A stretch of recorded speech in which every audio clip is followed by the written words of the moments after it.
In example 2, we're going to graph an exponential function of the form y equals a times b to the x power.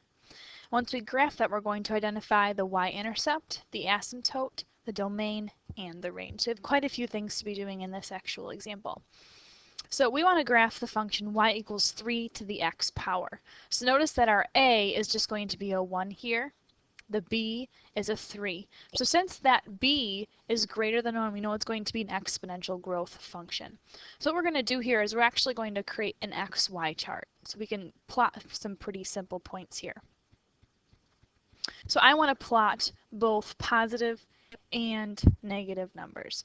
So we're just going to go to -1, can do 0, 1, and 2. Don't really need to do much more than that. So if I plug in my -1, I have 3 to the negative first power, and what that really is 1/3.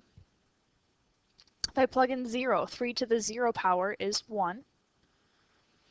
Next, if I plug in 1, 3 to the first power is 3. And if I plug in 2, 3 squared is 9. So now I just have 4 simple points to plot on my graph. So I'm going to go to -1, 1/3. So we're just kind of approximating where that is. Go to 0, 1, 1, 3, and last we have 2, 9. So notice how this is an increasing function. It's going to be a growth. So we're going to go ahead and try to connect our points here. And notice how this line I'm drawing along with the x-axis is never crossing that actual x-axis. So what's that's telling me is that is actually going to be my asymptote here. Alright, so let's look for the y-intercept. The y-intercept is wherever you're crossing the y-axis. So that's going to be at 1.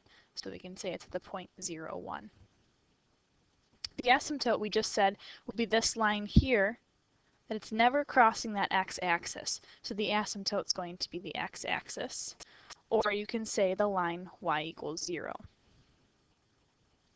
Next, the domain. Domain is going to be where the graph covers along that x-axis from the left to the right. And actually, if you notice, it's going to continue forever in the left direction, and it's going to continue over to the right. So our domain is actually going to be all real numbers.